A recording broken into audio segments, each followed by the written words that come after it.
दुश्मन को मारो कम, तड़पाओ ज्यादा। ये देश रहना चाहिए गैर बराबरी के खिलाफ इस लड़ाई में।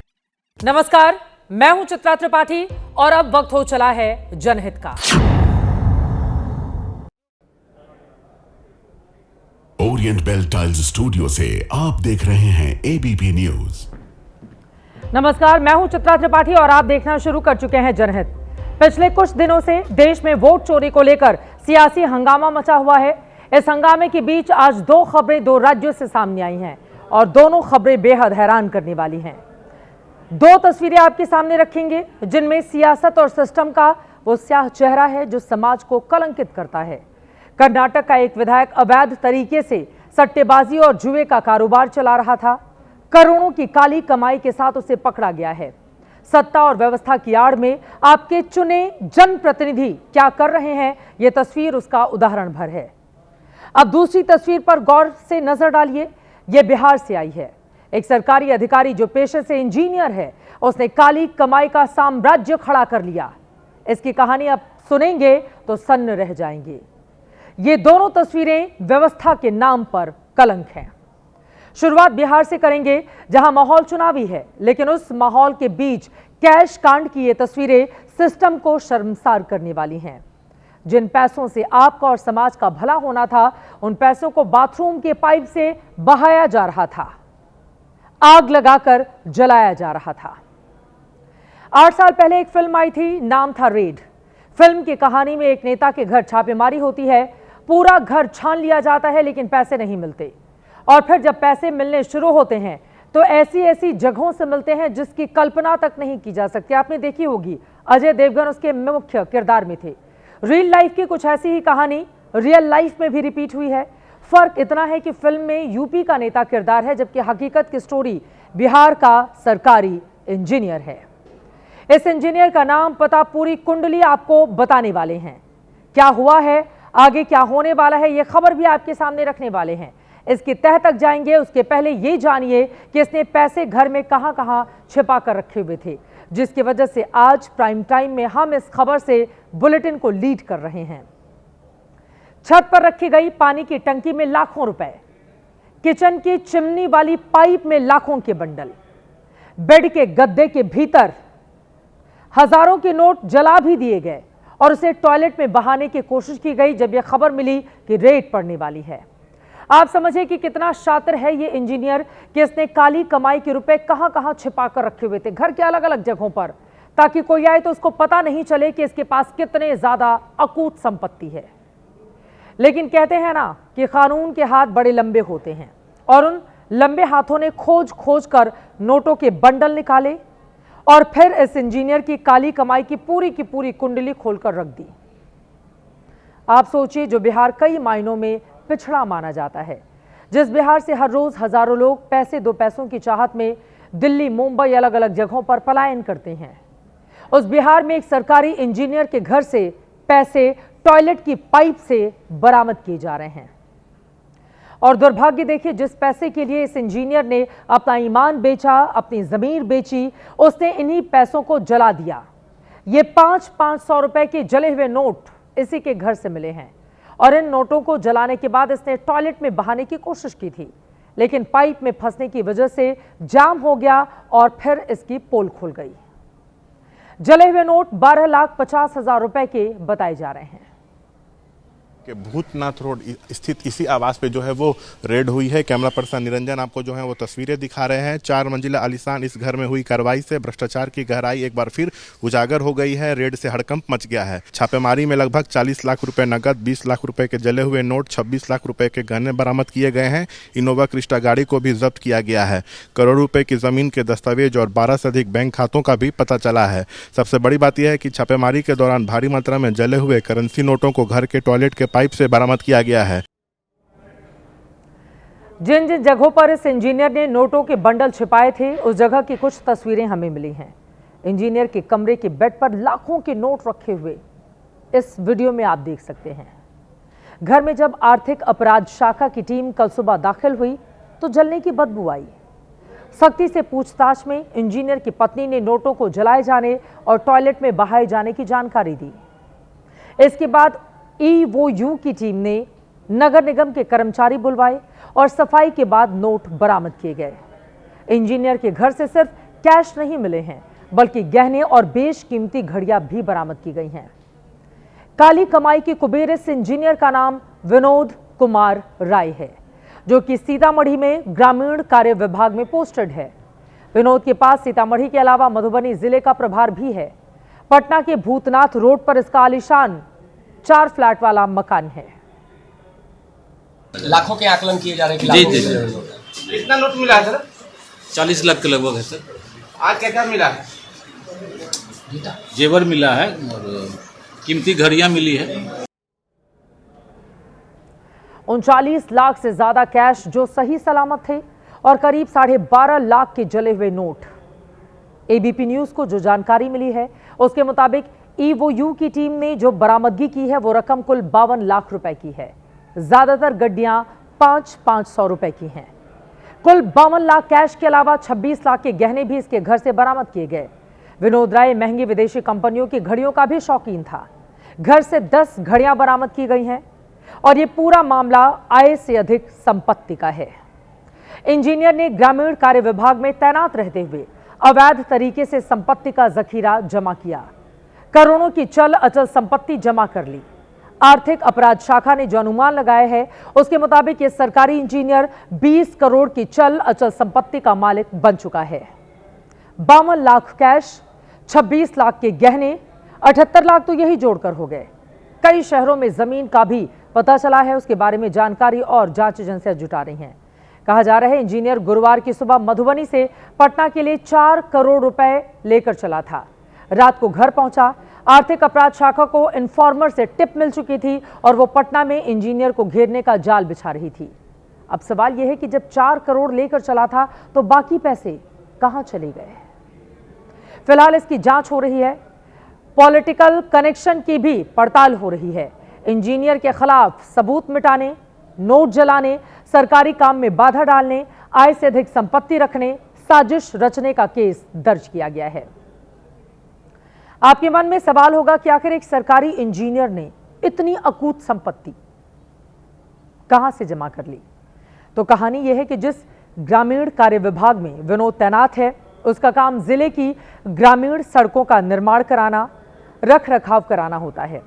इसके लिए टेंडर निकाले जाते हैं और उसी टेंडर में घपला घोटाला करके ठेकेदारों का बिल पास करके इसने अकूत संपत्ति अर्जित की है, जो जानकारी सामने आई है। जांच पूरे मामले की लगातार जारी है, लेकिन सच क्या है जल्द से जल्द पूरे देश के सामने आना चाहिए। आप सोचिए, बिहार जो गरीबी से जूझ रहा है, वहां पर एक इंजीनियर, मामूली कमाई करने वाला ये आदमी लाखों की संपत्ति बनाकर बैठा हुआ है और अब जाकर रेड पड़ी है। फिलहाल और ज्यादा जानकारी इससे इकट्ठी की जा रही है क्योंकि पॉलिटिकल कनेक्शन की भी बात खबरों में निकलकर सामने आई है। अब बिहार से निकलकर आपको लेकर चलते हैं दक्षिण कर्नाटक लिए चलते हैं। काली कमाई के कुबेर जिस विधायक की मैंने बात शुरू में की थी वो कांग्रेस के टिकट पर जीतकर विधायक बने हैं।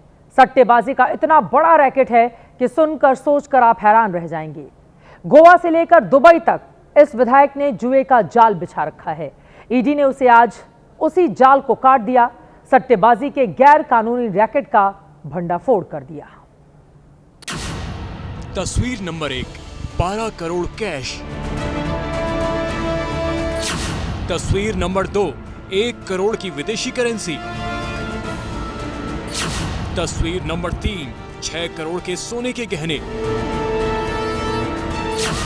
तस्वीर नंबर 4, महंगी गाड़ियां।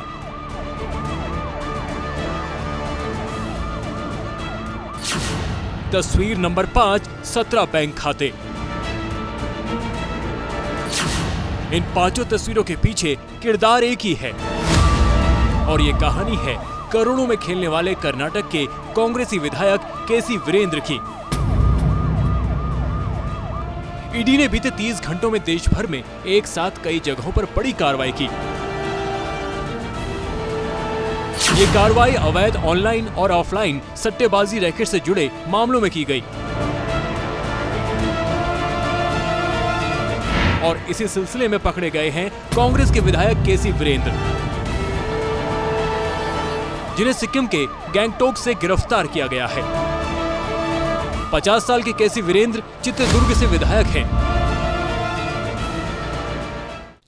ईडी की 2 दिन तक चली कार्रवाई में 31 जगहों पर छापेमारी की गई। कर्नाटक, राजस्थान, महाराष्ट्र, गोवा और सिक्किम में एक साथ ऑपरेशन को अंजाम दिया गया। ईडी की जांच में खुलासा हुआ है कि केसी वीरेंद्र एक साथ कई ऑनलाइन बेटिंग वेबसाइट चला रहे थे, जिसमें किंग 567 और राजा 567 जैसी वेबसाइट शामिल हैं।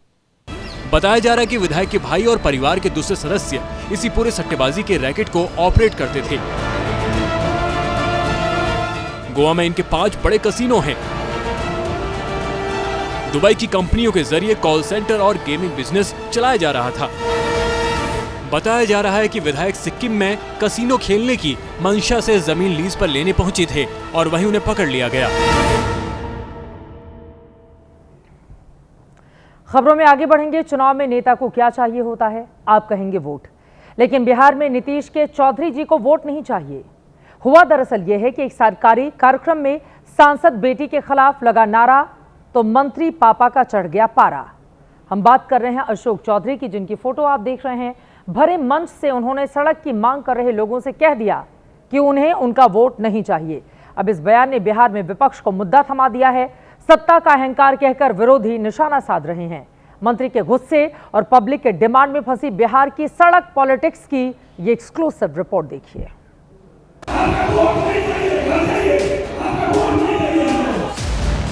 आखिर मंत्री अशोक चौधरी को वोट क्यों नहीं चाहिए?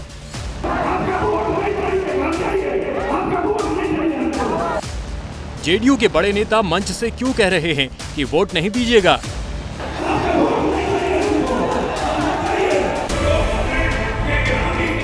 बिहार की सियासत में इस तस्वीर ने नया बवाल मचा दिया है।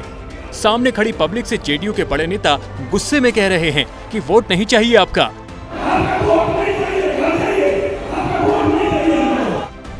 अब विपक्ष ने इसे मुद्दा बना दिया है। जनता मालिक है, जनता भगवान है और जनता का ही अपमान कर रहे हैं। अब ये बात सत्ता में बैठे हुए लोगों को, बिहार सरकार के माननीय मंत्रियों को ये पता चल गया है कि इस बार बिहार में जनता इन्हें खारिज कर देगी।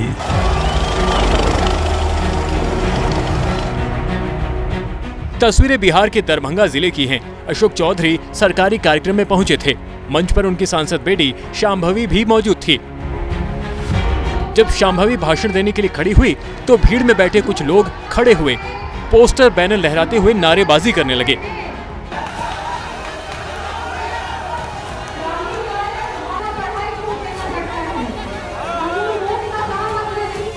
शांभवी से लेकर सुरक्षा कर्मियों तक ने नाराज लोगों को शांत करने की कोशिश की, लेकिन लोग नहीं माने। तो गुस्से में अशोक चौधरी ने कह दिया, आपका वोट नहीं चाहिए।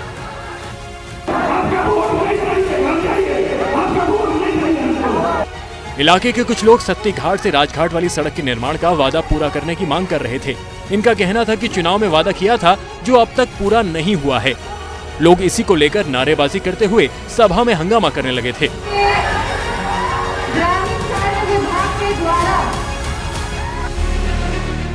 एबीपी न्यूज ने आज उस सड़क की पड़ताल की है जिसे लेकर हंगामा हुआ।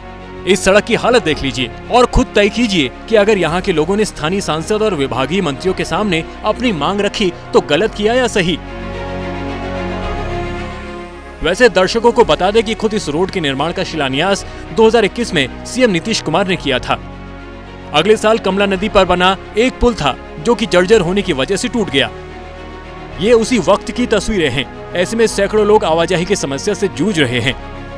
नाव के सहारे जिंदगी की नाव चला रहे हैं। इतना ही नहीं, बहुत दिनों से लोग इस रोड और पुल के निर्माण को लेकर आंदोलन भी चला रहे हैं। स्थानीय लोग कहते हैं कि 4 साल से सिर्फ वादा हुआ है और कुछ नहीं। मुख्यमंत्री नीतीश कुमार के द्वारा इसका कार्य शुभारंभ भी किया गया, लेकिन आज 5 साल होने को है, ना तो 20 से 25% सड़क का काम हुआ है और इस पुल को टूटा हुआ 3 साल होने को है। नदी में नाव से मेरा बाइक गिर गया, जो कि बहुत मशक्कत के बाद बाइक निकाले। आगे रोड का स्थिति भी बहुत जर्जर है। नीतीश कुमार की सरकार बिहार में सड़क से लेकर पुल पुलिया के निर्माण का श्रेय लेती रहती है, लेकिन बिहार के हुक्मरानों को आज एबीपी न्यूज पर कुशेश्वर स्थान के लोगों की ये मांग जरूर सुननी चाहिए। इन तस्वीरों को देखने के बाद हम तो यही कहेंगे कि कायदा तो कहता है कि मंत्री अशोक चौधरी को शांति से रास्ता निकालना चाहिए था, लेकिन उन्होंने तैश में आकर बयान दे दिया। अब इसे सत्ता का अहंकार बताया जा रहा है। ये अहंकार जदयू के मंत्री को कहां से आ रहा है? प्रधानमंत्री से चलता हुआ, मुख्यमंत्री से होता हुआ उनके मंत्रियों तक आ रहा है। बिहार की जनता को और जोर से, पुरजोर तरीके से हर जगह सरकार के नेताओं से, मंत्रियों से सवाल पूछना चाहिए कि सड़कें इतनी जर्जर क्यों हैं। ये सवाल पूछिए, ये नाराज हों, ये मुकदमा कराने की धमकी दें, इससे ज्यादा इनके पास कुछ है भी नहीं। जिस कुशेश्वर स्थान विधानसभा में सत्ती घाट का ये इलाका आता है, वहाँ 2015 से जेडीयू ही जीत रही है। बावजूद इसके इस इलाके में सुध लेने वाला कोई नहीं है। उल्टे सत्ता में बैठे लोग अब लोकतंत्र का मजाक उड़ा रहे हैं, ये कहते हुए कि आपका वोट नहीं चाहिए।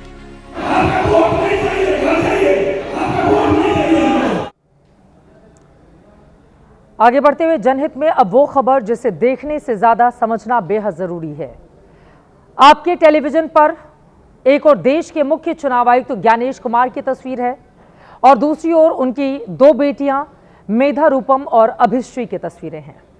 मुमकिन है सोशल मीडिया के ट्रोलर्स के सौजन्य से आप तक इनके बारे में कुछ आधी अधूरी जानकारी भी पहुंची होगी।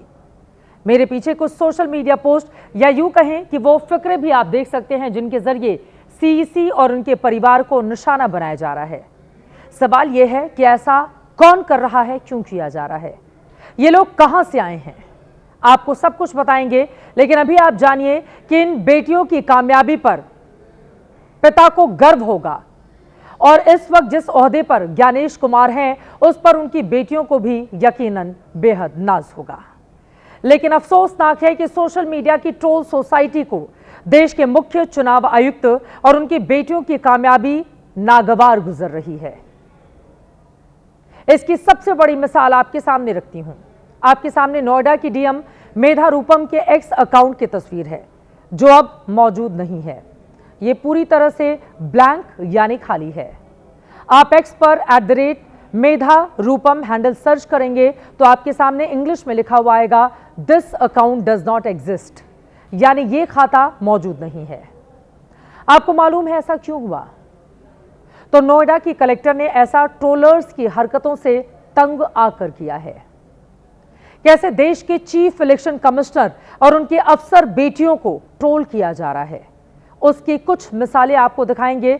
उसके पहले आप फैमिली ट्री देख लीजिए, आपके सामने रखते हैं और आपको बताते चले, तस्वीर आप देखेंगे तो पाएंगे अपनी बेटियों को कितनी मुश्किलों से पढ़ा लिखा कर एक पिता ने इतने बड़े ओहदे तक पहुंचाया होगा। उन्होंने एग्जाम पास की। पहली तस्वीर देश के मुख्य निर्वाचन आयुक्त ज्ञानेश कुमार की है, सीईसी हैं। उनकी दूसरी तस्वीर उनकी बड़ी बेटी मेधा रूपम की आप देख रहे हैं। मेधा रूपम बेटी हैं, आप डीएम हैं नोएडा की, इतने बड़े ओहदे पर हैं। दामाद हैं मनीष बंसल जो कि डीएम सहारनपुर के हैं। दूसरी तस्वीर उनकी फैमिली ट्री में बेटियों की तस्वीर दिखा रहे हैं, उनके परिवार के बारे में बता रहे हैं। बेटी अभिश्री हैं, IAS हैं श्रीनगर में, और एक तरफ दामाद देख रहे हैं अक्षय लाबरू हैं, आप डीएम हैं श्रीनगर के। ये फैमिली ट्री आपने देख ली है, लेकिन आपको बताते चले कि इस परिवार के सफलता को लेकर इतने सारे अधिकारी हैं, कैसे बन गए, इसको लेकर लोग तंज कस रहे हैं और ऐसे ऐसे शब्दों का इस्तेमाल कर रहे हैं जिसे मैं आपको दिखा भी नहीं सकती। अमेरिकी अरबपति एलॉन मस्क के सोशल मीडिया प्लेटफॉर्म एक्स पर इन दिनों इस परिवार की तमाम तस्वीरें और जानकारियों के बारे में बात बात पर ग्रोक से सवाल पूछे जा रहे हैं। जो लोग ग्रोक के बारे में नहीं जानते उन्हें बताते चले कि ये एक्स का एक आर्टिफिशियल इंटेलिजेंस चैट बॉट है जो इंटरनेट पर मौजूद जानकारियों को खंगाल कर हर सवाल के चुटीले जवाब देने के लिए बेहद मशहूर है। तो ग्रोक महोदय से सीईसी के परिवार के सदस्यों की तस्वीरों के बारे में पूछा गया। इस पर उसने सबके बारे में मोटा मोटी जानकारियां साझा कर दी, जिससे तमाम लोगों के साथ साथ कांग्रेस की मुखर प्रवक्ता सुप्रिया श्रीनेत ने भी एक्स पर शेयर किया। इस पर तंज कसा कि ओहो, पूरे कुनबे के लिए बैटिंग हो रही है।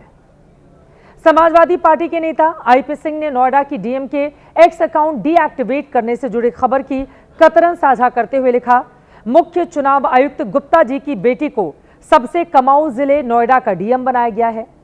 वो सिद्धार्थनगर जैसे अति पिछड़े जिले की डीएम नहीं बनाई जा सकती। खुद को फिल्म आलोचक व्यापार विश्लेषक और अभिनेता बताने वाले कमाल खान ये लिखते हैं, ज्ञानेश कुमार की 2 बेटियां हैं, दोनों ही दामाद मलाईदार जिलों में पोस्टिंग लेकर बड़े मजे कर रहे हैं। एक बेटी नोएडा की डीएम है, दामाद सहारनपुर का डीएम है, दूसरी बेटी जम्मू कश्मीर में इनकम टैक्स में है और दामाद जम्मू कश्मीर में डीएम के पद पर तैनात है। ये ऐसा लिख रहे हैं। ऐसे लोग 1-2 नहीं बल्कि तमाम हैं जो ज्ञानेश कुमार और उनकी दोनों बेटियों और दामाद की पोस्टिंग को सरकार के मन मुताबिक काम का इनाम बता रहे हैं। इनमें से कई तो ऐसे हैं जिन्होंने किसी और की लिखी बातें कॉपी की और उसके बाद चिपका दी, पेस्ट कर दिया गया। नकल करते हैं ना, नकल के लिए भी अकल चाहिए होती है, लेकिन एक जैसी आप देखेंगे तमाम कॉपियां इस वक्त आपको दिख जाएंगी सोशल मीडिया पर। सच्चाई की पड़ताल भी किसी ने करने की जहमत नहीं उठाई। एक तो किसी के परिवार में इस तरह से ताक-झांक नहीं करनी चाहिए, लेकिन जब सोशल मीडिया में सीईसी एंड फैमिली के बारे में इतना कुछ लिखा और साझा किया जा रहा है तो जनहित में पक्की और सच्ची जानकारी आपके लिए जानना बेहद जरूरी है। मैं देश के मुख्य निर्वाचन अधिकारी और उनके परिवार को ट्रोल करने वालों से पूछना चाहती हूं कि किसी अधिकारी के बच्चे को भी क्या अधिकारी बनना गुनाह हो गया? वो भी तब जब ज्ञानेश कुमार की बेटियां और दामाद ने देश ही नहीं बल्कि दुनिया की सबसे कठिन परीक्षा यूपीएससी पास की है। ट्रोलर्स को काट मार जाएगा अगर वो यूपीएससी के इम्तिहान में हर साल शामिल होने वाले परीक्षार्थियों और इनमें सफल होने वालों का अनुपात देख लेंगे।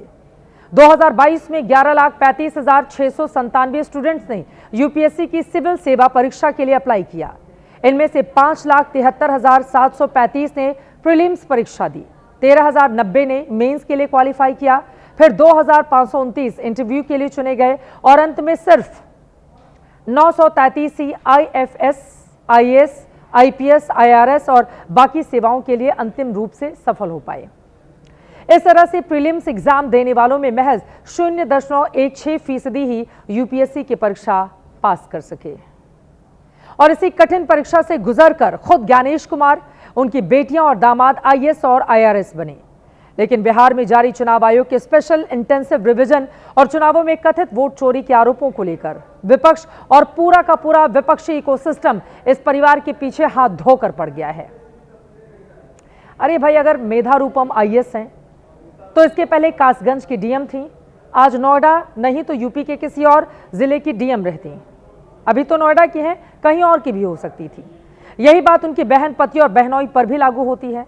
अगर किसी को एक ही कैडर में होने या फिर एक ही शहर या आसपास के शहरों में पोस्टिंग पर ऐतराज है तो वो कोर्ट का दरवाजा खटखटा सकता है। हालांकि आपको ये भी बताते चले कि बड़े ओहदे पर रहने वाले इस तरह के अधिकारियों के लिए यह नियम भी है कि पति पत्नी को अगर आसपास के जिले या एक ही जगह पर तैनाती मिले, इसको लेकर कुछ नियम भी बनाए हुए हैं।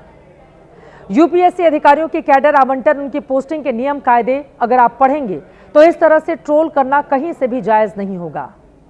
और हाँ, एक बात और, ट्रोलर्स को ज्ञानेश कुमार और मेधा रूपम के बैकग्राउंड को भी जरूर देखना चाहिए। ज्ञानेश कुमार ने खुद आईआईटी कानपुर से सिविल इंजीनियरिंग की पढ़ाई की है। आईआईटी क्या है, उसमें दाखिला कैसे मिलता है, ये पढ़े लिखे लोग जानते हैं और जो ट्रोलर्स नहीं जानते वो गूगल कर लें, उन्हें एक क्लिक में पूरी जानकारी मिल जाएगी। आईआईटी से पढ़ाई के बाद ज्ञानेश कुमार 1988 में केरल कैडर के आईएएस अधिकारी बने। अमेरिका की हार्वर्ड यूनिवर्सिटी से एनवायरमेंटल इकोनॉमिक्स की उन्होंने पढ़ाई की। केरल में कई पदों पर रहने के बाद केंद्र में आए। अलग अलग विभागों में सेवा देने के बाद 2024 में सहकारिता मंत्रालय के सचिव पद से रिटायर हुए। रिटायरमेंट के बाद वो चुनाव आयुक्त बने। फिर इसी साल फरवरी में देश के 26वें मुख्य चुनाव आयुक्त बनाए गए। अब उनकी बेटी मेधा रूपम के बारे में भी जानिए। मेधा की शुरुआती पढ़ाई केरल से हुई। उन्होंने बीए इकोनॉमिक्स ऑनर्स की पढ़ाई की दिल्ली यूनिवर्सिटी के बेहद प्रतिष्ठित सेंट स्टीफन कॉलेज से। 2014 में मेधा ने 10वीं रैंक के साथ यूपीएससी की परीक्षा पास की। पहली पोस्टिंग बरेली में असिस्टेंट मजिस्ट्रेट के पद पर हुई थी। फिर कई जिलों से होते हुए ग्रेटर नोएडा अथॉरिटी की असिस्टेंट सीईओ बनी। इस दौरान उन्होंने सीएम योगी के ड्रीम प्रोजेक्ट जेवर एयरपोर्ट और फिल्म सिटी के लिए जमीन अधिग्रहण समेत कई अहम टास्क पूरा किया। फिर कासगंज की डीएम बनाई गई और इसी साल मेधा का ट्रांसफर नोएडा हुआ और वो इस जिले की पहली महिला डीएम है। मेधा नेशनल लेवल की शूटर भी रही हैं। उन्होंने 3 गोल्ड मेडल भी जीते हैं। नोएडा की डीएम को निशाना बनाना, सीईसी के पूरे परिवार पर ताने मारना बेहद चिंताजनक है। अफसोस है कि आज भी कांग्रेस मेधारूपम की पोस्टिंग में राजनीतिक एंगल निकाल रही है, तो समाजवादी पार्टी की राय उससे जुदा है, जबकि बीजेपी इस पूरे वाकये को अफसोसनाक करार दे रही है। पहले उनको छोटे जिले में लाया, पहली पोस्टिंग कासगंज, छोटा सा जिला, उसके बाद नोएडा दे दिया गया।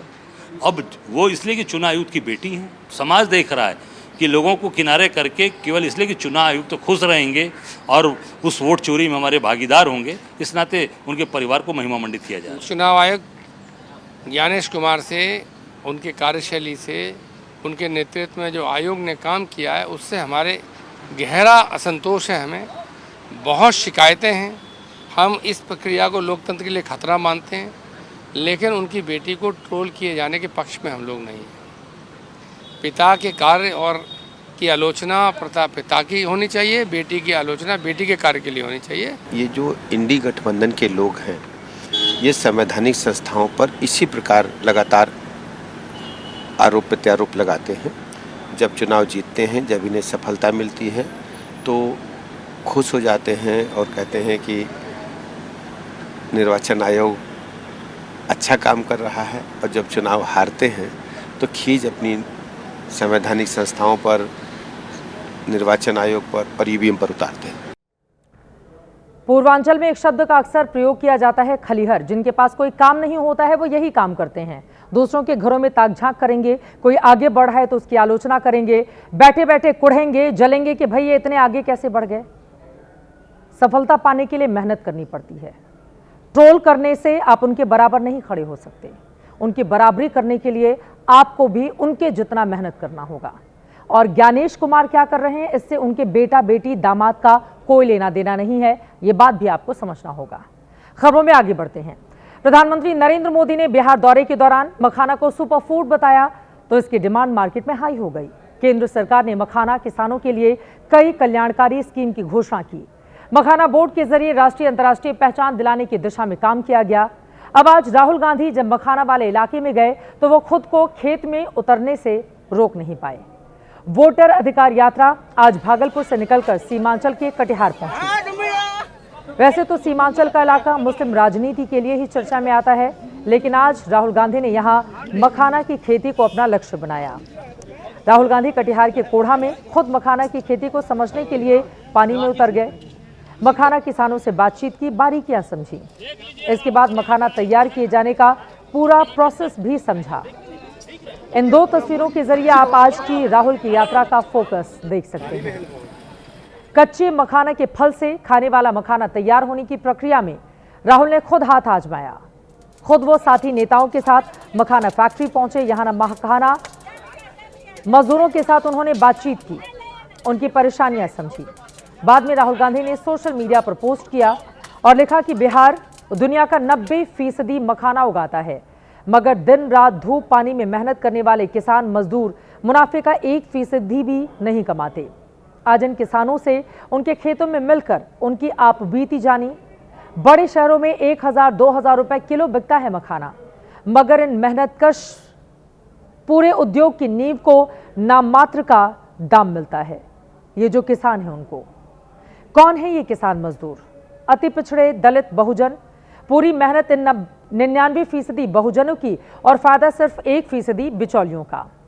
वोट चोर सरकार को न इनकी कदर है, न फिक्र, न आय दिया, न न्याय। वोट का अधिकार और हुनर का हक एक सिक्के के दो पहलू हैं और इन दोनों को ही हम खोने नहीं देंगे। ये बातें उनकी ओर से सोशल मीडिया पर पोस्ट की गई हैं। मखाना के बहाने राहुल कटिहार में सियासी पारी खेल गए। वैसे राहुल इन दिनों बिहार में यात्रा के बहाने एक और दांव बड़ी ही बारीकी से खेल रहे हैं और वो दांव है मुस्लिम वोटों को साधने वाला। कल हमने आपको बताया था कि राहुल गांधी अपनी यात्रा के दौरान मुंगेर के खानकाह रहमानी पहुंचे। यहां सज्जादानशीन हजरत मौलाना फैजल वली रहमानी से मुलाकात की।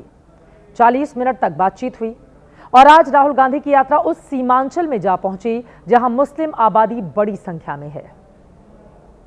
राहुल की यात्रा सीमांचल के कटिहार से निकलकर पूर्णिया पहुंच गई। रात्रि विश्राम आज पूर्णिया में होगा। कल पूर्णिया के अलग अलग इलाकों में वो पब्लिक से रूबरू होने वाले हैं। बिहार में सबसे ज्यादा मुस्लिम किशनगंज में हैं, जो कि कुल आबादी का 68% है। बड़ी आबादी है। कटिहार बिहार में मुस्लिम आबादी वाला दूसरा सबसे बड़ा जिला है। यहाँ मुस्लिमों की संख्या 44% है। तीसरे नंबर पर अररिया आता है, 43% मुसलमान हैं, जबकि पूर्णिया चौथा सबसे बड़ा मुस्लिम आबादी वाला जिला है, यहाँ 38% मुसलमान हैं। किशनगंज को राहुल ने अपनी इस यात्रा से अलग रखा है, लेकिन कटिहार, पूर्णिया, अररिया जिला इसमें शामिल है। 2020 के विधानसभा चुनाव के दौरान महागठबंधन को इस इलाके में MIM की वजह से, असदुद्दीन ओवैसी की वजह से अच्छा खासा नुकसान हुआ था। ओवैसी के जो 5 विधायक तब जीते थे वो इसी इलाके से जीते।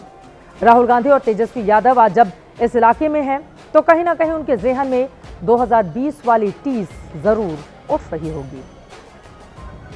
वैसे ये अलग बात है कि MIM के दो ऑफर को लालू परिवार ठुकरा चुका है। ओवैसी की पार्टी ने लालू यादव को पिछले दिनों चिट्ठियां लिखकर महागठबंधन में शामिल होने की इच्छा जताई थी, लेकिन लालू तेजस्वी ने कोई भाव नहीं दिया। ओवैसी इस बार किसका कितना नफा, किसका नुकसान कराएंगे, ये भविष्य के गर्भ में है, लेकिन राहुल की सियासत को देखकर यही लगता है कि वो मुस्लिम वोटों को लेकर बेहद गंभीर हैं। 2020 में 76% मुसलमानों ने लालू कांग्रेस के महागठबंधन को वोट दिया था। सिर्फ 5% मुसलमानों ने NDA को वोट दिया था। 2% मुस्लिम वोटरों ने चिराग पासवान की LJP को दिया था क्योंकि वो अलग थे उस समय, जबकि 11% मुसलमान वोट ओवैसी के गठबंधन को गए थे, जबकि बेहद कम सीटों पर उन्होंने चुनाव लड़ा था। 6% मुस्लिम वोट अन्य को मिला था। पिछले दिनों BJP IT सेल के प्रमुख अमित मालवीय ने सोशल मीडिया पर बिहार का नक्शा पोस्ट करके ये बताने की कोशिश की थी कि राहुल मुस्लिम वोटों के लिए ही इस यात्रा को कर रहे हैं। इसमें कोई दो राय नहीं है कि इस बार मुस्लिम वोटर अभी बटा हुआ नजर आता है। इस बार इस वोट बैंक के 3 बड़े दावेदार हो गए हैं। पहला, महागठबंधन जिसके लिए पूरी ताकत लगा रहे हैं राहुल गांधी और तेजस्वी यादव। दूसरा, असदुद्दीन ओवैसी हैं, पिछली बार उन्होंने कमाल का परफॉर्मेंस भी किया था। और तीसरी तरफ है प्रशांत किशोर। प्रशांत किशोर ने पिछले साल उपचुनाव में मुस्लिम वोटों का बंटवारा करके ही महागठबंधन को हरवा दिया था। RJD PK के इस प्लान से कई मौकों पर परेशान दिखाई दे चुकी है। हो सकता है मुसलमानों को साधने के लिए ही वोटर लिस्ट के बहाने राहुल गांधी को यात्रा के अखाड़े में उतारा गया हो। क्या जो राहुल गांधी कह रहे हैं कि ये वोट चोरी हो रहा है क्या? हाँ, हो रहा है जी। आप लोग युवा हैं, आपको लगता नहीं कि रोजगार के मुद्दे पर बात होनी चाहिए? जी जी बिल्कुल जी सर, होना चाहिए रोजगार पे। वोट चोरी से काम बनेगा या रोजगार? वोट चोरी पहले वो रोकना पड़ेगा सर, वोट चोरी का ये रोकना पड़ेगा पहले। ये बहुत अच्छा मुद्दा उठाया है राहुल गांधी। ये वोट चोरी का मुद्दा है। चुनाव आयोग के द्वारा जो है मोदी जी चोरी करवा रहे हैं। शिक्षा और स्वास्थ्य ठीक है बिहार में? नहीं है सर, कुछ नहीं। तो इस बार मुद्दा क्या होगा देखना दिलचस्प रहेगा, लेकिन कुल मिलाकर बीते 20 सालों में जिस तरह का विधानसभा चुनाव आपने देखा है बिहार में, इस बार उससे बिल्कुल अलग रहने वाला है। हम खबरों में आगे बढ़ते हैं और लिए चलते हैं आपको देवभूमि उत्तराखंड। 18 दिन पहले 5 अगस्त को उत्तरकाशी के धराली में बादल फटने से तबाही मची और अब चमोली जिले में भी वैसी ही बादल फटने की घटना हुई है। आपदा का केंद्र चमोली जिले का थराली कस्बा है। पहाड़ का एक हिस्सा मलबे की शक्ल में थराली में आया और तबाही का तांडव मचाता हुआ आगे बढ़ गया। ये रिपोर्ट देखिए।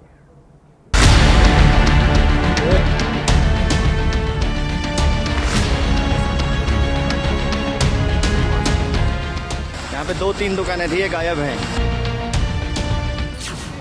देवभूमि में आसमान की अगस्त क्रांति। बादल फटा, उत्तराखंड फिर दहला। उत्तरकाशी के बाद चमोली में जल तांडव। धराली टू थराली, कुदरत की खौफनाक कहानी। एक नहीं, दो नहीं, कतार में खड़ी कई दोपहिया गाड़ियां मलबे की चपेट में हैं। कुछ का ऊपरी हिस्सा नजर आ रहा है तो कुछ पूरी तरह से दब चुकी हैं। आपदा की जद में आए दोपहिया वाहनों की गिनती जारी है। स्कूटियां, पता नहीं कितनी स्कूटियां हैं इसके अंदर दबी हुई। इस घर के अंदर भी मलबा घुसा है। ये यहाँ पर 1 2 3 4 5 8 से 10 स्कूटी और बाइक्स ये दबे हैं और कुछ में भी इधर भी हो सकते हैं, कुछ पता नहीं अभी। स्कूटी और बाइक से कुछ दूरी पर कार खड़ी है जिन्हें आधे तक मलबा अपनी जद में ले चुका है। ये तस्वीरें उत्तराखंड के चमोली जिले में स्थित थराली की तस्वीरें हैं। थराली में तबाही के इस तांडव की वजह है 22 और 23 अगस्त की दरमियानी रात, जब थराली कस्बे के ऊपर मौजूद पहाड़ों पर बादल फटा। ऊंची ऊंची चोटियों पर तबाही के निशान अब तक नजर आ रहे हैं। मलबे के साथ पेड़, चट्टान, सब कुछ थराली तक पहुंच गया। थराली की कुदरत के इस कहर ने 18 दिन पुरानी थराली की आपदा को जिंदा कर दिया। थराली भी धराली की तरह पहाड़ों की वादियों और नदी के तट पर बसा था। अंतर महज इतना था कि धराली में आपदा दिन में आई और थराली में आधी रात को। आधी रात को आई इस आपदा के बाद लोग सुबह बाहर निकले तो उनके कस्बे की सूरत बिगड़ी हुई थी। सब कुछ तबाह हो गया। ये है चिपलो बाजार का नज़ारा। कल रात 12:40 लगभग ऊपर कहीं बादल फटा, इससे पूरा चिपलो बाजार खत्म। ये आने चिपलो बाजार। ये देखिए, यहाँ कल तक सड़क थी, वहाँ बड़ी बड़ी चट्टानें पड़ी हुई हैं। कई घर बुरी तरह क्षतिग्रस्त हैं। मलबे की जद में पूरा का पूरा थराली बाजार कैद है। आधी रात को आई इस आपदा से थराली में अफरा तफरी का माहौल बन गया। स्थानीय लोगों को अपनी जान बचाने के लिए सुरक्षित जगहों की ओर भागना पड़ा। कुछ अपनों की तलाश में जुटे रहे। कुछ नहीं बचा, चिपलो बाजार खत्म। कुछ नहीं बेच भाई, आपदा में कुछ नहीं बेच, पूरा चिपलो खत्म है भाई। आपदा है भैया।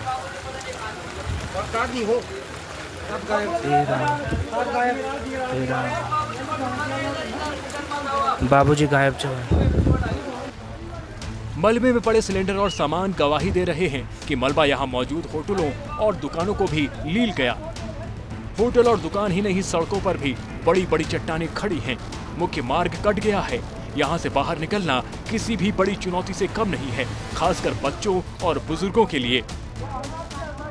ये देखो चिपलो बाजार की कंडीशन, ये गाड़ियाँ, ये देखो,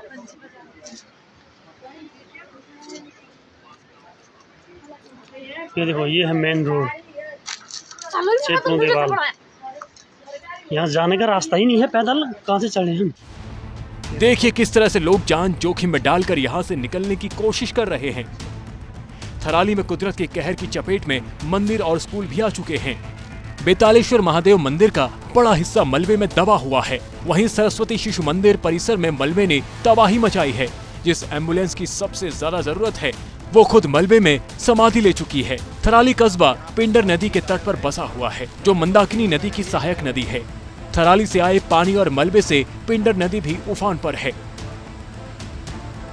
थराली से पिंडर नदी को पार करने के लिए पुल बना है। इस पुल के प्रवेश द्वार पर भी मलबे और बड़े बड़े पत्थरों का पहरा लगा हुआ है। बीती रात आई आपदा ने थराली की पूरी तस्वीर बदल कर रख दी। पहली तस्वीर कुछ दिन पुरानी है। थराली में पिंडर नदी का पानी नीला नजर आ रहा है और जलस्तर भी काफी कम है। और अब पिंडर खतरे के निशान से ऊपर आ चुकी है। जिस पुल पर आवाजाही सामान्य रहती थी, वहां तक आपदा एंट्री ले चुकी थी। थराली में आपदा के शिकार आम लोग ही नहीं, आला अधिकारी भी हो गए। ये तस्वीरें थराली में मौजूद एसडीएम आवास की हैं, जहां मलबा कई फीट तक पहुंच गया। स्थिति है एसडीएम आवास की, और लगभग 2 फुट मलबे से चारों ओर से जो है पूरा आवास परिसर जो है वो एसडीएम का आवास मलबे से में दब गया है। थराली में हालात का जायजा लेने चमोली जिलाधिकारी संदीप तिवारी पहुंचे तो उन्हें भी मलबे की चुनौती को पार करना पड़ा। कल रात थराली में बादल फटने की घटना घटी है, जिससे कि थराली, केवड़ों और आसपास के क्षेत्रों में काफ़ी नुकसान हुआ है। और एक महिला के घर की दीवार में दबने की खबर है और एक आदमी केवड़ों में विचित चल रहा है। इसके अतिरिक्त परिसंपत्तियों का बहुत बड़ी मात्रा में नुकसान वहाँ पे हुआ है।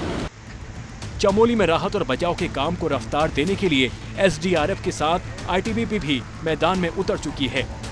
धराली से लेकर थराली में बादल फटने की ये तस्वीरें परेशान करने वाली हैं। ये तस्वीरें पहाड़ों पर रहने वाले लोगों के मन में खौफ पैदा कर रही हैं, तो कुदरत के साथ खिलवाड़ पर भी बड़े प्रश्न चिन्ह लगा रही हैं। जनहित में अब धर्म और आस्था से जुड़ी एक बेहद अहम खबर। आज भाद्रपद अमावस्या है। इस अवसर पर माता लक्ष्मी की विधिवत पूजा का विधान है और इस शुभ घड़ी में काशी में बीते कुछ दिनों से लगातार शुभ संकेत मिल रहे हैं। मैं बात काशी विश्वनाथ मंदिर के स्वर्ण शिखर पर दिख रहे सफेद उल्लू की कर रही हूं, जिसे वाराणसी और देशवासियों के लिए बेहद शुभ और सुखद माना जा रहा है। दिवाली और भाद्रपद अमावस्या से ठीक पहले काशी में बार बार सफेद उल्लू का दिखना सनातन धर्म के लिए कितना बड़ा संकेत है, आइए दिखाते हैं आपको।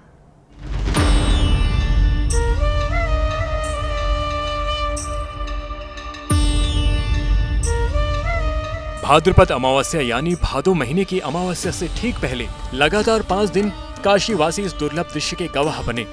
जिस शुभ घड़ी में पूरा देश माता लक्ष्मी की आराधना में जुटा है, उससे ठीक पहले इस सफेद उल्लू का दिखना केवल संयोग है या कोई शुभ संकेत, अभी इसका आकलन और परिणाम बाकी है। लेकिन ये कैसा संयोग जब लगातार 5वें दिन श्वेत उल्लू आया और काशी विश्वनाथ मंदिर के स्वर्ण शिखर में अपने नियत स्थान पर विराजमान हो गया। इस अद्भुत दृश्य को काशी विश्वनाथ मंदिर ट्रस्ट के सीईओ विश्वभूषण मिश्र ने सोशल मीडिया प्लेटफॉर्म पर फेसबुक के जरिए दुनिया के सामने साझा करते हुए लिखा। दिनांक 22 अगस्त अमावस्या की पूर्व संध्या सप्तऋषि आरती से पहले श्वेत उल्लू ने कोडर में स्थान ग्रहण कर लिया। सभी सशंकित थे, आज आएंगे नहीं आएंगे। 21 अगस्त को इनका संक्षिप्त दर्शन हुआ था। न्यास के दक्ष फोटोग्राफर भी फोटो वीडियो नहीं ले सके। मंत्र आराधना से आह्वान करते ही ये स्पष्ट दर्शन प्राप्त हुए। सिर्फ 21 अगस्त का वीडियो या तस्वीरें कैमरे में रिकॉर्ड नहीं हो सकी, लेकिन 4 दिनों के अद्भुत और अनूठे क्षणों के सबूत दुनिया के सामने हैं। 18 अगस्त, 19 अगस्त, 20 अगस्त और 22 अगस्त जब ये सफेद उल्लू आया और काशी विश्वनाथ के स्वर्ण शिखर में अपनी तय जगह पर बैठ गया। ये उल्लू आया तो 21 अगस्त को भी था, लेकिन वो क्षण कैमरे में कैद न हो सका। उल्लू धन की देवी माता लक्ष्मी का वाहन माना जाता है। धर्म के जानकार भी मानते हैं कि सफेद उल्लू का दिखना सौभाग्य से कम नहीं, क्योंकि उल्लू न सिर्फ धन और समृद्धि की देवी लक्ष्मी का वाहन माना जाता है, बल्कि वाल्मीकि रामायण में भी इसे बेहद बुद्धिमान और चतुर पक्षी बताया गया है। 18 पुराणों में से एक लिंग पुराण में भी उल्लू की महिमा का उल्लेख है। अमरनाथ की गुफा में सफेद कबूतरों के जोड़ों की कहानी दुनिया जानती है। इससे पहले इसी साल अप्रैल में पुरी के जगन्नाथ मंदिर के ऊपर से एक चील ध्वज का हिस्सा ले उड़ा तो इसे अनहोनी का इशारा माना गया।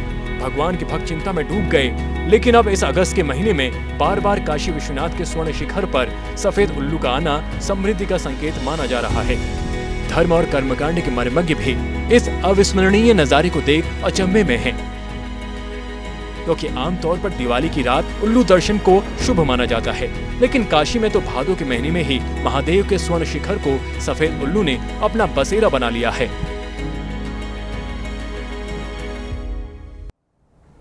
और अब आज के जनहित मंत्र में नफस अंबालवी की लाइनें। उसे गुमान है कि मेरी उड़ान कुछ कम है, मुझे यकीन है कि ये आसमान कुछ कम है। इसी के साथ जनहित में आज के लिए बस इतना ही।